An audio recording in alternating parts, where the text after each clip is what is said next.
제가 명리학을 한 전제가 뭡니까? 간단해요. 기존의 명리학은 인간을 길흉으로 나눈단 말이에요. 인간의 운을. 그래서 우리는 어떤 전제 출발이 됐냐? 모든 명식은 그 자체로 본연의 존엄함을 품고 있다는 전제 출발해야 된다. 강헌의 명리 심화편 출간 도서 출판 돌베개. 맛있어. 너무 맛있어. 와, 아삭거리는 소리 들려? 와, 진짜 맛있다. 이 김치 어디에서 샀어? 김치 어디서 샀냐면 화 뭐? 무슨 김치라고? 그러니까 어디 김치냐면 바로 뜸들이지 말고 빨리. 도대체 어디 김치야? 화통김치. 화통김치라고. 국내산 재료로 100% 자체 생산하는 화끈하게 통하는 화통김치. 얼른 검색해서 사 먹어. 자, 생각해봐. 네가 어느 날 아침에 눈을 떴는데 너는 미성년자를 끔찍하게 죽인 살인자가 돼 있는 거야. 누군가 모든 것을 조작하고 있다. 근데 이번엔 잘못 건드렸어. 준비됐지? 완벽하게. 흥미진진한데요? 웰컴 투 동막골 박광현 감독. 범죄 액션의 신세계. 조작된 도시 2월 9일 대개봉. 건강한 몸, 건강한 피부, 건강한 화장품을 물려주고 싶습니다. 수아비스 화장품은 눈에 들어가도 상처 위에 발라도 혹은 아이들이 실수로 먹더라도 괜찮아야 한다는 목표로 달려왔습니다. 샴푸, 린스, 바디워시, 클렌저, 오일, 토너, 모이스처라이저, 크림. 이제는 삶의 일부가 되어버린 수많은 화장품. 아무거나 선택해선 안 됩니다. 지금 검색창에 수아비스 화장품을 검색하시고 그 놀라운 효과를 확인하세요. 아이부터 어른까지 수아비스 화장품. 2월 달에는 여러분들을 위한 발렌타인데이 선물도 준비되어 있습니다.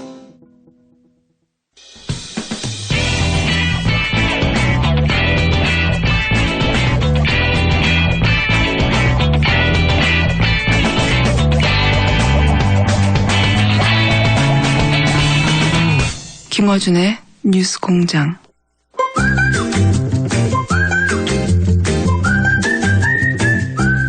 자, 어려운 이름 경제연구소 소장님 나왔습니다. 아버지가 발음이 잘 안 돼가지고 그냥 칼 플라라니. 예.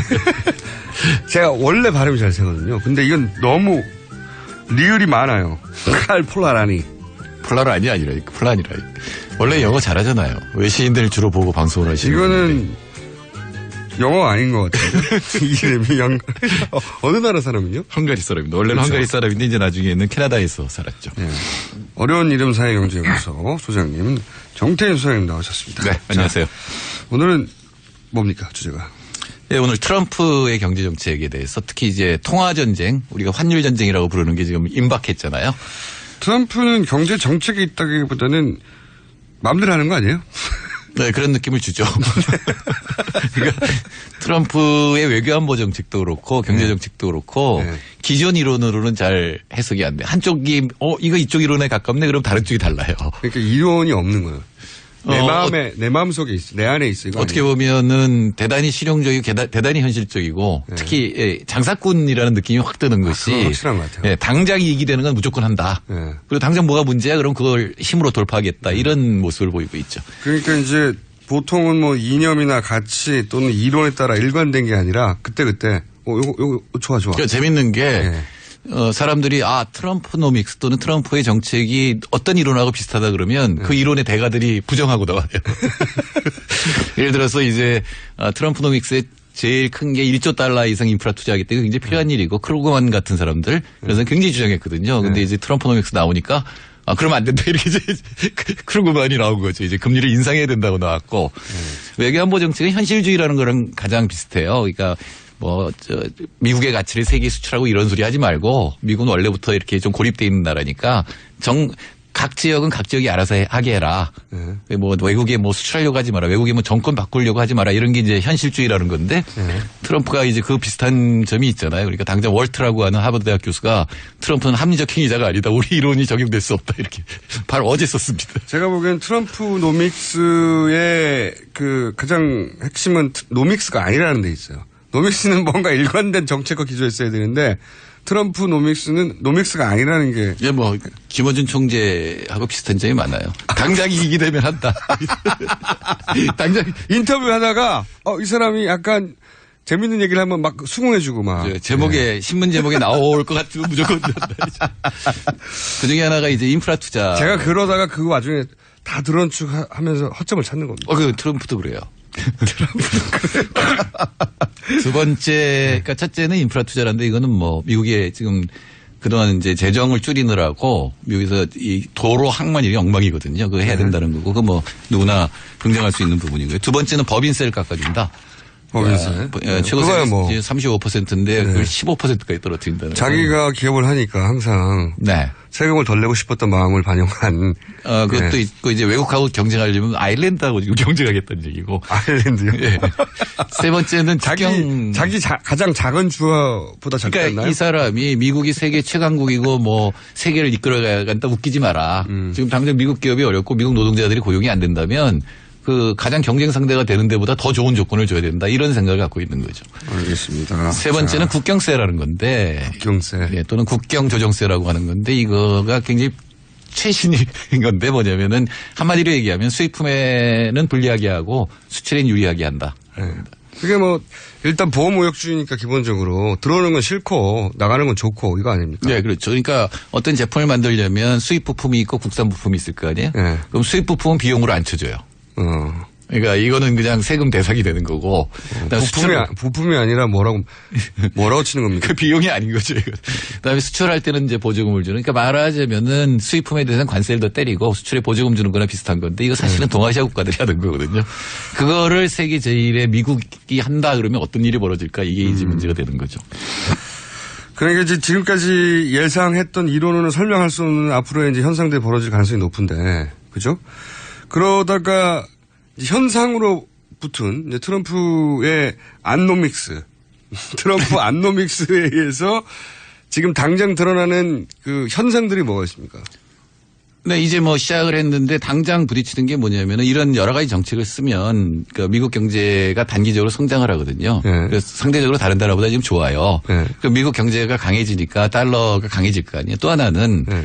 트럼프한테 가장 어울리는 단어를 경제학자들이 뽑은 게 불확실성이에요. 경제가 가장 싫어하는. 네, 트럼프 자체가 불확실성이다. 그런데 세계가 불확실해지면 불안정해지면은 달러에 대한 수요가 늘어나서 달러 강세가 돼요. 그렇죠. 금값 올라가는 거 비슷한 거죠. 트럼프가 가장 하고 싶은 거는 제조업 수출이거든요. 그러니까 달러가 약해야 되잖아요. 예, 약해되니까 이게 두 개가 부딪히잖아요. 네. 근데 이게 경제적으로는 해결할 방법이 없어요. 네, 그럼 통화 전쟁으로 이어지는 거죠. 그러니까 너희들이 수출을 많이 하려면 달러가 약해야 되니까. 예. 네. 근데 이 다른 나라들이 환율을 조작하고 있다. 그래서 그 말이 나오는 거군요. 예, 환율 조작 대상국 이런 게 나오는데 처음에는 중국, 한국, 일본 이런 식으로 나왔는데 이번에는 독일이 들어갔어요. 그 말은 달러를 조작하겠다는 말이죠. 예, 달러를 조작하든가 또는 트럼프가 지금 굉장한 힘을 발휘하잖아요. 예를 들어서 멕시코에 자동차 공장 세우면 너한테 관세 때리겠다. 그러니까 예. 바로 모든 세계의 자동차 회사들이 미국에 공장 세운다 그러잖아요. 예. 힘이 있는 거예요. 예. 그러니까 그런 식으로 협박을 해서 다른 나라들이 자국 통화를 절상시키겠다. 예. 그러니까 마르크라든가 엔화라든가 원화의 가치를 올리게 만들도록 하겠다. 이건 뭐 시장하고 관계 없는 거예요. 시장에 개입하면 거꾸로 개입해야 되는 건데 그걸 하도록 하겠다라는 게 이제 지금 트럼프가 발표한 거죠. 그래서 왜 독일이 들어갔을까? 사실 트럼프가 유세하는 동안 계속 중국을 목표로 했잖아요. 중국하고 멕시코가 목표였는데 봤더니 이제 대미흑자 1, 2, 3위가 중국, 독일, 일본, 한국이에요. 지금 세 나라만 얘기해서 한국이 빠진 거죠. 순서대로 지금 예. 말하자면 펀치를 날리고 있는 거군요. 그러니까 나바로라고 하는 피터 나바로라고 하고 있는 어바인 캘리포니아 어바인 대학 교수가 있는데 이 사람이 이제 중국하고 전쟁을 해야 된다라고 주장하는 사람인데 이 사람 경제학자니까 통계를 봤죠. 그래서 독일에 대한 걸 꺼냈어요. 그래서 독일까지 집어넣은 거죠. 그러니까 너희들이 지금 환율 조작을 하고 있으니까 조작을 그만두고 시장에 맡겨라라고 이제 주장을 하는 거죠. 근데 실제로는 우리가 조작할 거야. 이런 그런 거죠. 왜냐면은 니네도 조작했으니까. 사실은 독일은 억울한 것이 독일의 경쟁력에 비해서 지금 유럽이 평가절하되어 있는 건 맞아요. 왜? 이건 독일뿐만 아니라 그리스 뭐 이런 나라 다 합쳐가지고 지금 통화 가치가 결정됐잖아요. 독일은 그중에서 강한 나라잖아요. 상대적으로 약한 통화를 쓰고 있는 건 맞는데 그렇다고 독일이 유로를 조작하고 있는 건 아니잖아요. 독일은 원래 경제가 잘 나가니까 그런 건데. 예. 그 유럽 전체가 지금 안 좋기 때문에 유럽도 미국이 썼던 정책 양적 완화를 하고 있거든요. 그러면 아무래도 유로화가 막 넘쳐나니까 유로화의 가치가 떨어질 거 아니에요. 그래서 지금 환율도 예전에 비해서 한참 떨어져 있는 거예요. 예. 그러니까 엔화도 마찬가지입니다. 엔화도 20년 동안 불황에서 벗어나려고 지금 미국 흉내 내잖아요. 양적 완화를 막 하니까 엔화 가치가 지금 떨어진 상태거든요. 근데 이거를 조작이라고 얘기를 하는 거죠. 자기들이 썼던 정책 아닙니까? 미국. 그렇죠. 미국 따라가고 미국은 이제 그걸 끝냈어요. 테이퍼링이라고 해서 끝내고 이제 금리를 올리니까 달러 강세가 되잖아요. 그러면 원래 자기가 하고 싶었던 수출을 늘리는 정책하고 대립이 되니까 이걸 이제 힘으로 압박을 가는 간단하게 건데. 말하면 미국 경제가 지금 미국 중심주의를 외치다 보니까 미국 국내 기업한테는 유리해서 그게 이제 좋아지고 있는데 그러다 보니까 당연히 달러가 강해지는데 그러면 수출에 방해가 되니까 그걸 끌어내리려고 지금 억지로 막 다른 나라를 협박하며 그리고 실제 그런 정책을 써서 끌어내리고 있는 중인 거죠. 예, 이제는 이제 그 우리나라에서 환율 전쟁이라고 얘기하는데 흔히 통화 전쟁이라고 불리는 그 전쟁이 이제 시작이 된 거죠. 그러면 우리나라한테는 수출에 불리한 거 아닙니까? 우리는 수출 목표. 당연히 불리하고 만일에 우리나라 돈의 가치가 올라가지 않으면 관세를 때리겠다는 거거든요. 이거. 그것도 안 되면 관세로. 예, 그런 법이 있어요. 이미 미국에 있기 때문에. 그렇죠. 예. 그렇게 슈퍼 어쩌고저쩌고 하는 것도. 예, 근데 그게 이미 한번 해본 적이 있어요. 미국이. 그러니까 85년에 플라자 합의라는 게 있는데 그때 이제 미국이 레이건이 했을 때잖아요. 그때 레이건이 했을 때 고금리 정책을 썼고 달러가 강해지니까 미국 경제가 나빠지니까 이 일본하고 독일의 통화 가치를 강제적으로 끌어올렸거든요.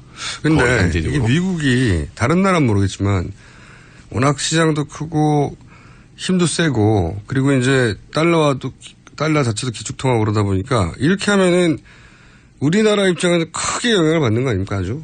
그렇죠. 그러니까 우리나라에서는 그러니까 그거에 대한 대응을 세워야 되는데 지금 유일호 부총리의 대응은 뭐냐면 문제 없다는 겁니다. 왜냐하면 미국이 환율 조작국으로 지정하려면 세 개의 기준이 있습니다. 미국의 대미 흑자가 200억 달러가 넘을 것, 경상수지 흑자가 GDP의 3%가 넘을 것, 환율 조작에 그러니까 달러나 외화를 매입하는데 GDP 2% 이상을 쓸 것. 앞에 두 개는 걸려요. 우리나라 대미 흑자 350억 달러거든요. 세 번째가 안 걸린다고 괜찮다. 네, 세 번째가 안 걸린다고 괜찮다 그러거든요. 근데 독일은 두 개 안 걸려요. 일본도 두 개 안 걸려요. 참. 중국도 안 걸려요. 두 개 안 걸려요. 이게 그러니까 우리나라가 제일 많이 걸린 거예요. 지금 어떻게 보면은. 이게 낙관적인 천성의 문제인가 아니면 능력의 문제인가요? 아니면 그냥 달리 방법이 없으니까 일단.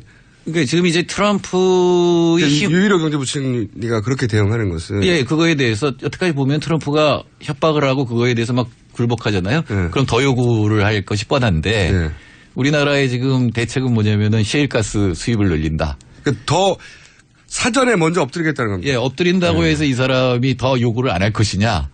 바람이 불기 전에 먼저 눕는 건데 이게. 그렇죠. 바람보다 먼저 눕는 전략이거든요. 네. 근데 이게 약해 보이면은 약해 보이면은 사실은 더 요구할 가능성이 높거든요. 당연하죠. 사실은 원래대로 그러니까 원칙대로 얘기를 해서 그다음에 협상을 시작해야 될 일인데 비즈니스 협상의 기본인데. 그러니까 비즈니스를 한다고 생각해야 되거든요. 주기도 달라고 하기 전에 미리 주면 더 달라고 하죠. 그렇죠. 아, 이거 더 많이 달라도 되겠네. 제가 보기에는 트럼프와 대적할 사람 트럼프와 비슷한 김어준 총수 경제부총리. 아니 제가 임명진 위원장도 자리 준다고 그래가지고 지금 고민하고 있는데 임명진 위원장이 비대위원장 누구든지 와서 하라고 그래가지고 더 잘할 사람은 제가 이제 제안을 받을까 고민 중이고요. 제가 가게 되면 이제 임명진의 뉴스공장이 되는 거죠. 네. 경제부총리도 시켜주면 막 가고 막. 오늘 저 뭐가 업데이트. 네, 다 망가뜨릴 수 있습니다, 제가. 이제 자, 미국 내에서 바로 이제 문제가 되는데. 근데 이제 미국 내에 이 반발이나 미국 내. 네. 물론 다른 죄송합니다. 조치들은 그 이민자들에 대한 조치나 이런 거는 벌써 미국 내에서 커다란 반발에 부딪히잖아요. 네, 그것도 있고 오바마 케어에 관한 것도 바로 이제 반발이 시작되고. 근데 요 경제 트럼프 안노믹스에 대해서는 반발이 없습니까? 많죠. 일단 경제학자들이 제일 걱정하는 건 인플레이션이에요. 근데 사실 제가 보기엔 그렇게 인플레이션이 바로 일어날 것 같지는 않지만 재정을 막 늘리고 수출을 증대시키고 이러면은 인플레이션이 일어나고 금리가 올라가게 돼 있거든요. 그리고 이제 연방준비제도이사회 그러니까 FRB도 이제 금리를 올려야 되고 이미 올렸잖아요 한번. 그러니까 옐런이 올렸는데 이 또 둘이 사이가 굉장히 안 좋아요. 선거 기간 동안 트럼프와 이게 재밌는 건데 트럼프가 선거 기간 동안 계속 옐런한테 금리를 올리라 그랬어요. 지금 금리를 안 올리는 거는 지금 오바마를 도와서 자기를 떨어뜨리려고 하는 거다. 근데 지금 자기가 이제 정책을 하게 되면은 금리를 올리면 안 되거든요. 금리를 올리면 또 다시 달러 강세 쪽으로 될 거 아니에요. 경제는 이제 긴축이 될 거고. 그러니까 이제는 옐런한테 금리를 올리지 말라고 할 거고 옐런은 금리를 올리려고 하는데 지금 이제 근거가 되는 게 실업률이에요. 근데 지금 미국의 실업률이 이제 한 4.5%? 미국 입장에서는 굉장히 실업률이 낮은 상태입니다. 근데 이제 트럼프는 주장이 사실상 실업률은 42%다. 이 4.5하고 42 10배 정도 차이가 나는데. 암만에 막 하니까요, 트럼프는. 자기 모든 짓은 자기 마음 안에 있잖아요. 트럼프 혼자. 그 일리가 좀 있어요. 비경제 활동 인구라는 게 있거든요. 그러니까 일할 수 있는데 일하지 않는 사람인데. 통계 얼마든지 가지고. 근데 실업자는 뭐냐면 일할 의지가 있는데 일 못하는 사람을 실업자라고 얘기하는데 이제 트럼프는 일하지 않는 사람은 전부 다 실업자다.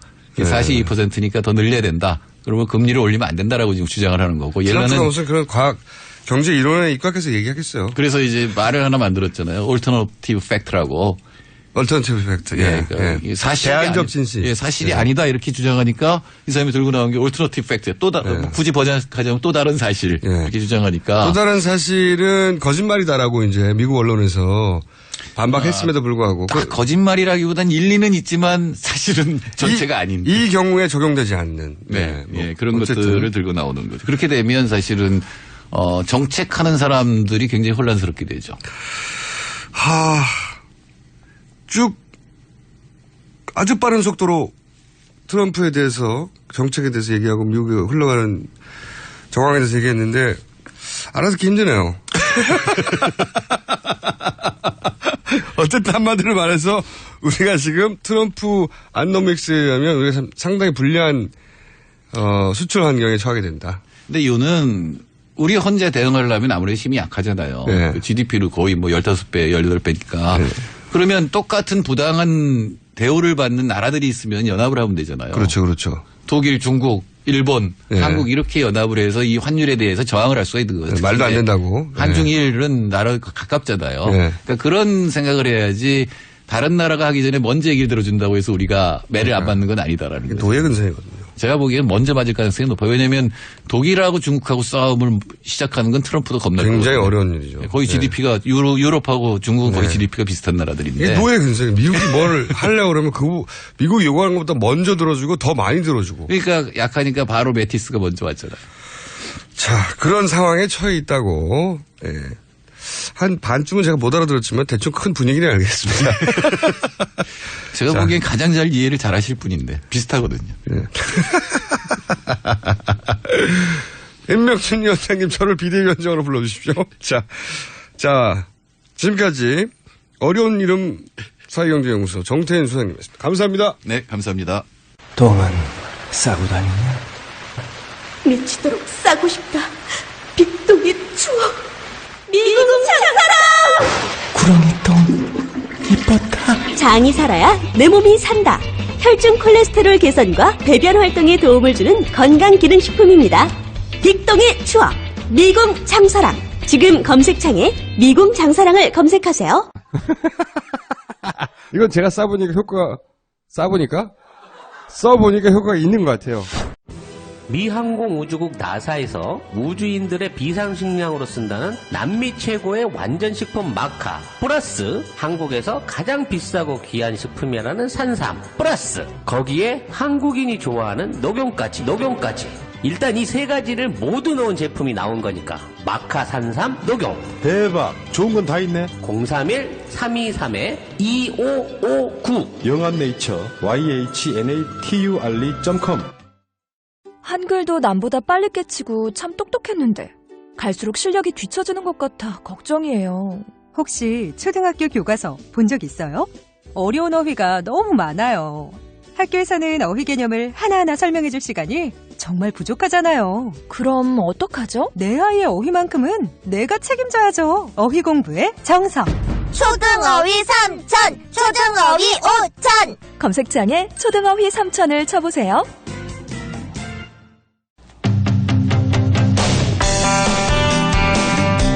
자, 3부 인터뷰 시간입니다. 바른정당 장제원 대변인 전화 연결되어 있습니다. 안녕하십니까?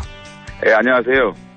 대변인, 의원님이 할게요. 그냥 대변인 너무 기네요. 네, 의원님. 네, 큰일 났어요. 아니, 큰일 난 사람 붙잡고 왜 전화를 또 하시세요? 전 총장이 불출마 선언할 것에 대한 낌새는 바른정당 내에서는 어느 누구도 찾지 못하는 게 맞는 거죠. 예, 그렇습니다. 네. 근데 좀 이제 위태위태는 했죠. 이게 지지율이 좀 떨어지고 또 행보 자체가 조금 몸에 맞지 않는 옷을 입은 느낌은 좀 났잖아요. 그거는 맞는데 그렇기 때문에 더더욱 결국은 바른정당에 들어오는 것으로 교통정리가 되어가는 것으로 저는 알고 있었거든요. 맞습니다. 그죠. 예. 그런 이야기가 거의 다 됐고. 그러니까 김무성 대표께서 사실은 이제 반기문 총장 캠프의 핵심 관계자하고 설 전에 만났고 그 이후에 설 지나면서 2번을 직접 만났거든요. 그래서 거의 바른정당으로 오시는 거를 저희는 사실상 기정사실화해서 생각을 했죠. 결정적인 이유는 뭐라고 보십니까? 물론 이제 복합적입니다. 근데 가장 결정타가 이게 아니었을까 하는 짐작하시는 거 있습니까? 그러니까 본인이 걸어온 길이 외교가로서 이렇게 걸어왔는데 딱 이게 정치인으로 뛰어드는 것이 뭐 자신에 대한 공격 이런 것들을 좀 못 이긴 것 같아요. 예. 특히 이명진 비대위원장이 이런 말을 했잖아요. 낙상 이런 말까지 했잖아요. 네네. 굉장히 모멸적이지 않겠습니까? 본인 입장에서는. 모멸적이라고 한 말은 아니시라고 하는데 실제 모멸적으로 받을 수밖에 없죠. 네. 그렇죠. 네. 예. 그런데 이제 이런 의혹 제기도 있긴 있습니다. 그러니까 새누리당 입장에서는 반기문 전 총장이 바른정당과 합쳐지면 결국은 힘의 균형이 확 무너져가지고 바른정당 쪽이 보수를 대표하는 정당이 될 테고 그러면 어떻게든 막고 싶었을 테고 그러다 보면 새누리당이 가지고 있던 여러 가지 카드를 써서 이렇게 압박도 하고 좋은 얘기도 했다가 우려되는 얘기도 했다가 이런 종합적인 압력도 큰 역할을 하지 않았을까. 그러니까 언론에 거론되는 거 아닌 물밑에서. 예, 제가 볼 때는 이제 반기문 총장께서 이런 정치 공학적인 부분에까지 생각한 것 같지는 않고. 제 말은 쉽게 말해서 안 좋아. 당신 계속하면 이런 얘기는 없었을까요? 그러니까 그게 최후 통첩 이런 말씀이시죠? 예, 예. 그런 게까지는 안 된 것 같고, 어쨌든 본인이 보수 진영의 후보로 각인될 수밖에 없는 것이고, 그렇다면 박근혜 정부의 책임과 조금은 거리가 있는 바른정당에 와서 그렇죠. 이쪽의 보수 진영의 대표적인 어떤 경선으로 가면 좋지 않겠냐는 어떤 그런 정도의 얘기는 오간 걸로 제가 알고 있습니다. 제 말은 새누리당 쪽에서 바른정당 가지마, 가면 안 좋아, 이런 식의 강력한 어떤 우려라고 표현할게요, 그냥. 예. 그런 게 있지 않습니까? 새누리당 쪽에서 그런 얘기를 한들 사실은 거기에 새누리당을 지키고 있는 몇 분의 얘기고 사실은 초재선 의원님들도 반기문 총장이 바른정당으로 오실 경우에 대거 바른정당으로 오지 않겠느냐. 네네. 그런 것들은 일반적으로 우리가 생각할 수 있는 일 아니었습니까? 그래서 이제 충정권이 탈당한다는 얘기도 계속 있었고요. 예. 근데 제 말은 뭐냐면 그러니까 얼마나 새누리당이 큰 위기입니까? 위기니까 어떻게든 막아야 되는 거 아니겠어요? 거기까지는 말씀하실 아는 게 있긴 있으실 것 같은데. 말을 안 하십니다.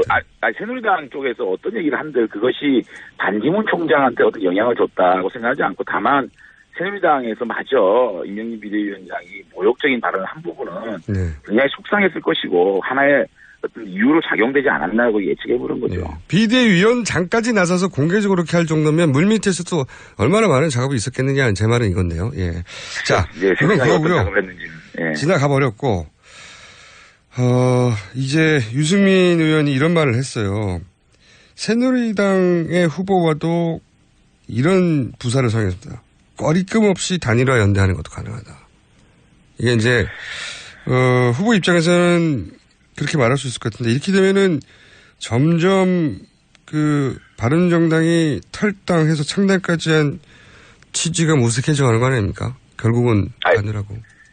근데 이제 새누리당이 반기문 총장 불출마 이후에 세 가지 기류가 있는 것 같아요. 세 가지요. 예. 첫째는 남경필, 유승민 의원을 믿고 그냥 저희들이 창당 정신을 살려서 쭉 가자. 왜 왕도가 있느냐라는 부분이 하나 있고, 두 번째는 그래도 김무성 대표 같으신 분이 이제 많은 준비를 해온 건 사실이거든요. 지역에 사무실까지 거의 지정해놓고 전국 경선을 할 준비를 했잖아요. 그러니까 짧은 시기 동안 시간이 얼마 안 남았는데 이런 준비된 후보를 내서 좀 더 치열하게 경선을 벌이는 게 좋지 않느냐라는 의견이 하나 있고, 또 한 가지는 지금 비문지대에서 민주당의 비문 진영 그쪽에서도 문재인 대표는 위험하지 않느냐, 문재인 대표는 너무 어떤 그 안티 세력들이 너무 고착화되어 있다는 그런 걱정 때문에 김종인 대표를 비롯한 일부 비문 진영에서는 같이 할 수 없지 않느냐는 기류가 있거든요.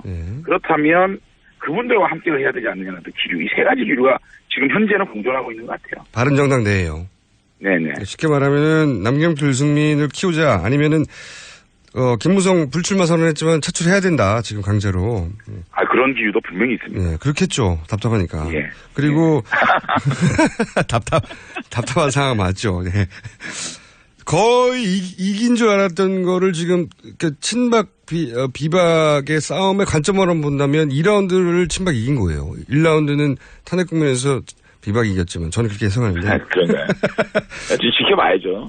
그리고 이제 바깥 세력과의 연대 이런 거 말씀하시는 건데, 제 말은 뭐냐면 유승민 의원이 새누리당 후보와 단일화를 할 수 있다고 말하는 순간부터는 그럼 굳이 나올 필요가 없었냐 이런 얘기를 들 수 있다는 거죠. 그 부분은 걱정 안 하십니까? 유승민 의원이 지금 새누리당과 이렇게 보수 단일 후보 말씀하시는 거는 지금 사실은 반기문 총장께서 들어오시면 유승민, 남경필이 같이 붙을 경우에 유승민, 남경필 같이 두목될 수 있는 것을 생각을 하지 않았겠습니까? 그런데 반기문 변수가 없어지다 보니까 유승민 후보 독자 후보론에 대한 비판, 그러니까 왜 그렇게 지지율이 오르지 않느냐라는 데 대해서 비판을 하기 때문에 그러면 경선을 통해서 보수 후보의 단일 후보를 해야 되지 않느냐라는, 어떻게 보면 선수를 치는 거 아닌가 생각이 좀 들어요. 그 의도는 저는 충분히 이해가 가는데, 이제 바깥에서 보기에, 그럴 거면 뭘 탈당을 했어. 어차피 경선할 거면 안에서 경선하지. 이런 지적이 나오지 않겠냐는 거죠. 그런 비판은 나올 수가 있죠. 그렇게 쉽게 수긍하면은. 그런 비판 나올 수 있죠. 근데 지금은. 그러면은 제 말은 이어서 바로 바른정당의 지지율 상승을 막는, 어차피 나중에 합쳐지거나 단일화할 텐데 굳이 따로 지지할 필요가 있어? 이게 이렇게 연결되지 않을까요? 물론 그런 부분들이 좀 걱정되는 부분인데, 사실은 이제 조기 대선이 현실화되면 될수록, 이게 새누리당은 사실은 황교안 총리 외에는 대안이 없는 것이고, 황교안 총리 같은 경우는 지금 탄핵되기 전까지는 아무런 어떤 액션을 할 수가 없어요. 새누리당 같은 경우에는. 근데 바른정당은 그 안에서 공간이 최소한 한 달 이상은 여기서 대선 후보군에 여러 가지 논란을 일으키면서 오히려 바른정당 쪽에 시선이 모여질 수 있는 부분이 있거든요. 그 안에서 저희들이 대안을 찾아 나간다 그러면은 보분 보수 진영의 경선의 대표성을 바른정당에 가질 수 있는 부분이거든요. 그러니까 시간이 가면 갈수록 바른정당 쪽에 더 관심이 모이면 새누리당 의원님도 이쪽에 더 관심을 가질 수밖에 없는 상황이니까요. 오히려 그런 것은 기회로 작용될 수 있는 거죠. 그거 저도 일리 있다고 생각합니다. 그동안 이제 반기문 전 총장이 이제 가려져 있었는데, 이제는 이제 가림막이 사라지니까 보이기 시작했죠. 유승민도 대안이 되나 이렇게 계속 쳐다볼 공산이 커지죠. 그래서 새누리당은 계속 경선도 안 하고 대선 준비를 안 하면서 일부 기득권을 지키겠다는 새누리당 지도부, 또 진박들이 황교안 띄우기를 계속 하겠죠. 그런 혼란을 겪고 있는가 하면, 우리는 지금 차기 대선 구도를 만들어 나가는 상황이 되면 우리 국민들이 어느 쪽을 바라보겠는지, 그렇다면 자연스럽게 새누리당의 초재선 의원님들이 이쪽을 바라볼 수밖에 없는 상황, 그게는 굉장한 기회가 될 수 있는 거죠. 저도 그런 가능성이 있다고 생각합니다. 근데 이제 새누리당도 사실은 정치 오래 한 선수들 아닙니까? 당연히. 그리고 적어도 이 바른정당에 있는 분들보다 물밑 작전을 훨씬 더 잘하는 분들인 걸로 저는 알고 있는데, 자, 제가 걱정하는 건 예를 들어서 말이죠. 황교안 권한대행이 갑자기 헌재 소장 임명 권한을 막판에 써버려요.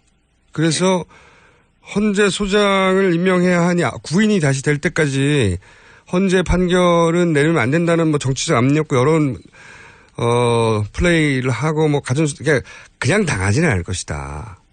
이런 생각을 하지 않으십니까? 아니 근데 그거는 이제 황교안 총리가 진짜 대선에 꿈이 있을 때 그런 저런 생각들을 하지 않겠습니까? 그런데 이게 정치가 아무리 그렇지만 황교안 총리가 진짜 결심할까 저는 아직까지 그 부분에 대해서는 저는 그렇지 않다고 보고 있거든요. 왜 그렇게 생각하십니까? 근거가? 아니 이분이 진짜 나왔을 경우에 첫째는 보수 진영의 대선 전략에서도 굉장히 필패후보예요. 나오는 순간 박근혜 대통령의 실패론, 그러니까 민주당 측, 야당 측에서 가장 프레임을 씌우기 좋은 후보예요. 박근혜 정부 책임이 없느냐라고 나오면 우리 중도층에 있는 국민이 다 돌아서거든요. 이거는 지금 뭐 보수 진영에서 마음 기댈 곳이 없어서 황교안 총리 조금 모여있는 이걸 가지고 마치 다음 대선에 이것이 모일 것이라고 생각하는 자체가 굉장히 넌센스거든요. 만약에 진짜 그런 마음을 하고 있다면은 새누리당을 비롯한 그 마지막 남은 그 보수 분들이 이번 대선을 완전히 포기를 하고 마지막 남은 기득권을 우리가 잡고 있겠다. 그러면 이 진영 자체는 다 죽자는 거거든요. 같이 죽자는 거 아니에요. 어떻게 정치를 그렇게 합니까? 물론 뭐 다 합리적인 지적이신데 새누리당 입장에서 어차피 이번 대선 잘못되면 어차피 죽을 건데. 아니 어차피 죽더라도 우리가 건전한 야당, 그러니까 힘 있는 야당은 돼야 될 거 아닙니까? 굉장히 합리적. 그것마저 붕괴하죠 그러면. 진짜 이거는 우리 국민들이 용납 안 할 거예요. 우리 국민들이 어느 정도 되는 국민들인데 그거를 용납을 하겠어요. 굉장히 합리적인 지적이고 합리적인 판단이라면 그렇게 해야 될 텐데 지난 탄핵 국면에서 친박 진영이 그렇게 합리적으로 대응하던가요? 그래도 이게 점점 시간이 다가오면 다가올수록 이 보수 진영이 전략적 선택을 할 거라고 봅니다. 저는. 알겠습니다. 이제 결국은 보수 유권자들이 가늠해 주겠죠. 그렇죠. 네. 오늘은 여기까지만 짚어보고요. 어차피 서로 어떻게 될지 모르니까 간만 봤습니다. 그런데 앞으로 이제 자주 간볼 상황이 생길 것 같아요. 자주 연결하겠습니다. 열심히 하겠습니다. 네, 감사합니다. 예. 지금까지 바른정당의 장제원 대변인이었습니다.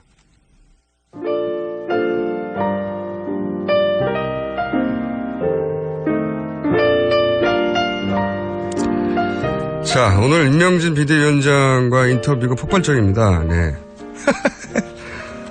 독사와 능구렁이가 서로 간을 보는 것 같다. 이런 문제가 왔네요. 임명진 위원장님이야말로 진정한 장어입니다. 진장어. 이 정도면 인터뷰 잘하신 거예요. 그러니까 사람들을 열받게 하는 것도 인터뷰 능력입니다. 정말로. 반대편을 열받게 하는 건 지지자들 열광하는 거예요, 그러면. 자, 그리고 안종범 수석의 장편 에세이 출판 기념회 합시다. 이 방송을 들으시는 출판사 사장님들의 연락을 기다리겠습니다. 저희 뭐 이런 거 막 해버리거든요. 말만 하지 않고. 출판사 사장님들의 연락 기다리고요.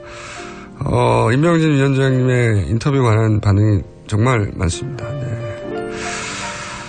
앞으로 스튜디오 직접 모셔서 제가 새누리당 위원장으로 가고 임명진 위원장이 뉴스공장 진행하는 딜을 한번 해보겠습니다. 여기까지 하겠습니다.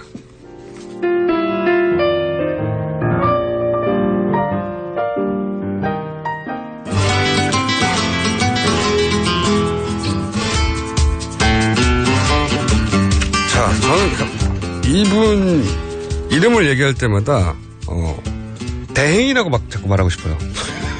그러지 마세요. 자, 황교익 맛대행. 모든 맛을 사랑하는 사람들 대신해서 나오신 황교안. 또 황교안이라고 하세요. 몇 번 헷갈렸어요, 예전에. 예. 황교익 맛대행 나오셨습니다. 예. 반갑습니다. 황교익입니다. 네. 맛대행. 괜찮은데요? 저 방금 생각해낸 건데. 예. 이렇게 하면 덜 헷갈릴 것 같아요. 이게, 별로, 제가 이름이 끝자리가 한자 차이로 해서, 이렇게, 언론사에서 오자도 내고 이래요. 여러분들이 머릿속에서 착각하면서, 저도 뉴스 브리핑 하다가, 황교안 전 총리를 황교익이라고 하기도 하고, 몇 번 했어요. 그러지 마세요. 네, 맞대행 나오셨습니다. 맞대행. 기분 별로 안 좋습니다. 네. 제가 황교안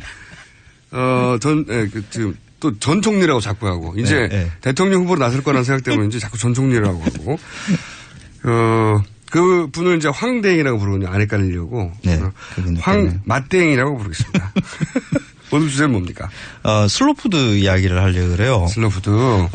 한식 세계와 관련한 여러 자료들을 보면 한국 음식의 특징 중에 하나를 두고 슬로푸드다. 라고 이야기들을 많이 하고요. 보통 슬로푸드, 제가 알기로 이게 맞나 보세요. 슬로푸드라는 거는 이제 인공적인 조미료나 이런 거 쓰지 않고 자연 재료를 잘 써서 그러니까 패스트푸드 반대 개념으로 나온 거잖아요. 근데 인공 조미료를 쓰면 그러면 슬로푸드가 아니게 되는 건가? 뭐 그렇게 대충 느끼고 있습니다. 느낌을. 느낌적으로 해석한 것이 바로 패스트푸드의 반대말이니까 그런 거 아니겠는가? 자연주의 음식 뭐 이런 거. 그 텔레비전 화면에서 음식 하시는 분들이 가장 많이 이제 말하는 슬로푸드에 대해서 잘못 말하는 것 중에 하나가 천천히 요리해서 먹는 음식.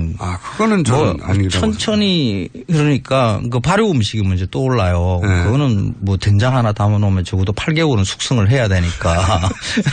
된장 먹으려면 8개월. 뭐 김치도 사실 한 3주 정도 이렇게 숙성을 해야 맛있으니까. 그리고 뭐 장기간 먹지 않습니까? 묵은지 같은 거 이런 것들. 이런 것이 슬로푸드다라고 이야기도 많이 했어요. 그런데 전혀 이런 게 슬로푸드하고 관련이 없어요. 이런 용어. 저도 그거는 그렇게 생각하고 있었습니다. 용어를 슬로우라는 것에 함몰돼서 해석하는 방법이죠. 뭐든지 천천히 하면 뭐 그런가 보다. 그래서 뭐 슬로우 라이프 뭐 이런 거 하는 거 천천히 걷기 뭐 이런 게. 그렇게 해석하는 분들도 있군요. 네, 뭐 그런 것하고는 관련이 없어요. 단어 그대로 해석해가지고 받아들인 분들. 그렇죠. 그 슬로푸드라는 말은 그 패스트푸드를 그에 대해서 반항하는. 그렇죠. 그 말에서 나온 것은 맞는데. 그러니까 패스트푸드가 무엇인가에부터 먼저. 그렇죠. 빨리 먹는 음식이라는 그렇죠. 표면적인 뜻도 있지만 그게 이제 인공적이고 이제 대량 생산 패키지화되고 개성이 없고 뭐 이런 정도 개념을 총괄하는 거잖아요. 그렇죠. 그 패스트푸드는 산업사회의 음식이라고 이렇게 보면 돼요. 산업사회 음식이다. 빨리 조리되는 것, 천천히 숙성시키는 것 이런 거와 관련이 없이 주문과 동시에 그러니까 산업사회에는 음식을 사 먹게 되는 거죠. 대량 생산할 수 있어야 되고 표준화돼야 되고. 그렇습니다. 예전에 농민의 시대에서는 우리가 재료를 가져와서 부엌에서 뚝딱뚝딱 음식을 해 먹는 거죠. 손맛이 필요 없는 음식이죠. 한마디로. 산업사회에서는 이제 노동자들이 노동해서 번 돈으로 음식을 사 먹어야 되는데 그 시간이 돈이 되는 시대에 들어온 거죠. 이러려 그러면 주문하고 난 다음에 한두 시간 걸려서 음식이 나오고 이러면 시간을 빼앗기는 게 되는 거죠. 인문학적인 고찰 들어가네요. 그래서 미리 조리되어 있거나 반조리된 그런 상태에서 주문과 동시에 나오는 그러니까 이게 패스트라는 말은 조리 시간과 관련 없이 주문 이후에 빨리 나오는 그런 의미에서의 패스트인 거죠. 처음에 패스트가 탄생했을 때 그럴 것 같네요. 식당 갔는데 주문하면 바로 나와. 왜? 레디메이드고 표준화돼 있고 어디가 똑같고 그러니까 주문 즉시 나온다. 그렇죠. 이 생각을 패스트푸드라는 이 개념을 가지고 식당에서 팔리고 있는 음식을 관찰해 보면 그 대부분이 다 패스트푸드죠, 우리는. 그러네요. 우리는 햄버거를 두고 패스트푸드라 그러고 한국의 전통 음식인 비빔밥은 슬로푸드 이렇게 이야기를 해요. 그런데 요즘 비빔밥 집에 가서 주문하면 그 햄버거만큼 빨리 나와요. 앉자마자 그냥 곧장 나오죠. 패스트푸드화된 비빔밥이죠. 그렇죠. 그 관점에서는. 집에서 비빔밥을 하려고 그러면 한 2-3시간 걸리겠죠. 그런데 식당에서는 여러 나물들을 주방에서 미리 준비해 두고 손님이 오면 밥 위에 나물들 올리고 이렇게 해서 그냥 한 5분 이내에 나오죠. 그럼 그 기준으로 보자면 식당에서 먹는 음식들은 기본적으로 다 패스트푸드일 수밖에 없지 않습니까? 맞습니다. 그렇습니까? 네. 산업사회에서의 먹는 우리의 음식에 대해서 어떤 개념을 지워야 되겠는데 옛날에 농민의 시대에 먹던 음식과 무엇이 다르다라는 지점을 이야기를 해야 되겠는데 그게 패스트푸드라는 말로 만들어진 거죠. 그러면 슬로푸드라는 말은 그러면 예리한 지적입니다 이거. 네. 듣고 보니. 그 슬로푸드라는 박수. 뭐 그렇게까지는 아니고요. 네. 그 처음 들어본 컨셉인데 설득되고 있어요. 네. 예. 그 슬로푸드라는 게 그러면 어떻게 해서 말이 만들어지느냐. 이게 패스트푸드 단지 식당 음식을 반대하는 이런 것으로 슬로푸드라는 개념이 만들어지는 게 아니고요. 그런 패스트푸드를 많이 먹는 어떤 국가를 상정하고 그 국가의 음식들에 대한 거부 운동 이렇게 생각하면 돼요. 그 앞 시간에 그 정태인 소장이 뭐 트럼프의 그 뭐 보호무역에 대해서 뭐 이런 이야기를 하셨는데 사실 미국이 그 경제권을 전 세계에 그 영향을 미치기 시작하는 게 그 2차 세계대전 이후라고 이렇게 봐야 되겠죠. 그 미국화 곧 그 세계화하고 이렇게 물려 있죠. 미국의 의도하에서 세계의 경제 질서가 이렇게 재편이 됩니다. 그게 이제 가트 체제라는 거죠. 1947년에 몇몇 개 국가 일단 모여가지고 굉장히 많이 들어갑니다. 그렇죠. 지금 가트까지 나왔어요. 지금 비빔밥 얘기하려고 하는데 가트 나왔어요. 가트. 중요해요. 이 가트는 그 무역과 관세에 관한 일반 협정이라는 것으로 보통 설명을 해요. 전 세계의 무역 물자의 교환에 관세를 낮추는 협상이죠. 여기에 이제 1980년대에 들어오면 거의 전 세계가 가트 체제 안에 다 들어가고요. 80년대에 그냥 제조업이나 이런 것 말고 농산물 그리고 농산물 가공품 같은 이런 것들도 다 관세를 낮추자라는 것을 서로 협의를 해요. 이때까지는 사실 그런 식량의 문제, 먹을거리 문제는 그 보호무역이 굉장히 강했는데 그걸 80년대 들어와서 이제 관세 낮추기 들어간 거죠. 그게 이제 장하준 교수의 표현으로는 사다리 걷어차기입니다. 그렇습니다. 그럼 그 무역 장벽이 무너지면 가장 큰 타격을 입을 나라들을 생각을 해보면 유럽 국가라고 볼 수가 있어요. 그걸 왜 그렇습니까? 가장 강력하게 농산물과 가공품들을 수출할 수 있는 나라는 미국이나 남미나 이런 쪽이거든요. 그래서 거기는 뭐 농장 하면 끝이 안 보이고 비행기로 막 많죠. 농약을 헬리콥터를 뿌리고 막 그러잖아요. 그렇죠. 잉여 먹을거리가 굉장히 많은 나라인데 거기에서 생산되는 것들이 대부분 그 예전에 미국, 유럽에 살던 사람들이잖아요. 이주민들이니까요. 그렇죠. 자기들이 먹고 싶었던 거. 거기에서 만들어지는 농산물과 가공품들이 유럽에서 먹던 것과 똑같아요. 밀 가공품이고요. 맞습니다. 치즈나 맞습니다. 뭐 이런 거 유가공품, 육가공품, 와인에 그 유럽에 먹는 것과 똑같은 것이 값싸게 대량으로 만들어지고 있는데 이것을 관세를 철폐하게 되면 미국 것들이 유럽으로 아주 쉽게 넘어가겠죠. 맞습니다. 그래서 유럽 입장에서는 그 관세 장벽이 무너지는 것을 어떤 식으로든지 간에 막아 세워야 되는 게 필요하겠죠. 전략이. 그때 하나 나오는 게 이 슬로푸드라는 거죠. 개념이 그때 탄생했다. 이게 1980년대. 잠깐만요. 몇 분 남았는지 확인해요. 굉장히 재밌긴 한데 불과 4분밖에 안 남았기 때문에 금만물이 설명해요. 금만물이 모드로. 그래서 이해했어요. 그 유럽에서는 이런 그 소비자들한테 우리가 먹는 것이 슬로푸드고 우리 지역의 전통의 음식을 존중하고 우리가 생산한 것을 이렇게 먹자라는 것을 심어주는 거죠. 미국의 농산물과 가공품들에 대한 방어 장벽으로 문화 현상으로 하나 만들어내는 거죠. 그래서 슬로푸드라는 게 처음에는 시민운동가들에 의해서 만들어지지만은 저 미국이 말이지 경제적으로 대량 생산해서 나오는 제품 저거 하급 제품들 말이지 그거 말고 그렇죠. 우리 농민들이 우리 토양에서 만든 거 좀 천천히 그 개념으로 슬로푸드가 등장했다. 그렇죠. 그런 거죠. 그런데 이 유럽의 상황이 우리한테 닥치는 게 1990년대 우리는 닥쳐요. 맞대행 그렇죠. 교양인이에요. 뭘 모르는 게 없어요. 네. 가트 체제에서 WTO 체제로 바뀌고 우리가 다 익히 다 알 겁니다. 뭐 우루과이 라운드라는 것으로 우리 농산물과 가공품들의 시장이 이제 이렇게 관세장 쌀개방 그러죠. 우리한테도 그러면 뭐 문화 장벽을 세울 수 있는 무언가가 필요한 거죠. 그때 네. 나온 게 사실 신토부리 운동이 있기는 있었어요.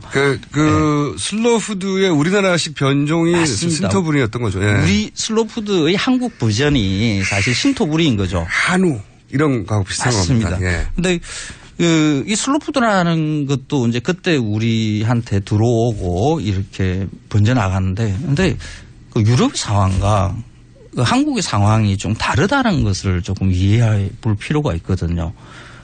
유럽은 기본적으로 식량 자급률이 거의 100% 이상 넘어가요. 낙농 국가예요, 사실 그렇죠. 거기가. 예. 그러니까 미국 거를 우리가 거부하면서도 먹고 살 수가 있죠. 유럽은. 그런데 우리는 곡물 자급률이 한 20%대밖에 안 돼요. 그래서 에너지 기준으로 보다 한 40%대의 자급률을 가지고 있거든요. 네. 우리는 글로벌 푸드를 구입해서 먹어야 될 수밖에 없는 처지에 있는 거죠. 그러니까 우리는 본질적으로 슬로푸드라는 게 만들어낼 수 없는 토양입니까? 환경입니까, 현재? 그렇죠. 우리 땅은 굉장히 좁아요. 슬로푸드 단어 쓰지 말라는 얘기네요. 그렇지는 않고요. 결론이 슬로푸드의 예. 개념을 예. 우리나라에 적용을 할 때 적합하게 적용을 해야 된다는 거죠. 이해했습니다. 지금 쓰는 의미로 슬로푸드를 쓰는 것은 맞지 않다. 유럽의 것도 우리가 이제 이런 뭐 인문학적인 용어, 정치적인 용어 이런 것들을 가져올 때 외국의 것을 많이 가져와요. 그걸 우리의 토양에 맞는 건가, 우리의 정치 경제 환경에 맞는 건가를 따져보면서 그 용어를 가져오고 이용을 해야 된다는 거죠. 그러면서 이제 패스트푸드는 과연 나쁜 것인가 이 말을 하셔야 평상시에 그 맛땡의 스타일인데 시간이 없네요. 패스트푸드 노동자로 살기 위해서는 그냥 패스트푸드가 우리가 먹는 일상의 음식이 다 패스트푸드라고 생각하시면 식당 가서 됩니다. 밥 어떻게 안 먹냐. 그렇죠. 네. 그렇게 먹고 살아야죠. 네. 여기까지 하는데요. 요거 한 번 더 반쯤은 더 다룰 수도 있을 것 같아요. 재밌습니다. 재밌어요. 네. 네. 다음에 뭐 신토부리 이야기. 괜히 똑똑해진 느낌이 나고요. 그래요. 네. 밥 먹으면서 슬로푸드가 뭔지 알아? 황 맛땡이 말씀하셨어. 유럽에서 탄생한 개념이야 이게. 우리하고는 안 맞을 수 있다. 네. 혀 한번 쩍 타면서요. 근데 더 물어보기 어려워요. 전혀 모르는 분야라서. 그렇게 제압하는 거죠. 이 음식에 대한 것은 우리 일상의 일인데 좀 관심 많이 가져줘야 돼요. 시간 없습니다. 네, 그만 들어가세요. 나오시고요. 그렇습니다. 고맙습니다. 안녕, 김호준이었습니다.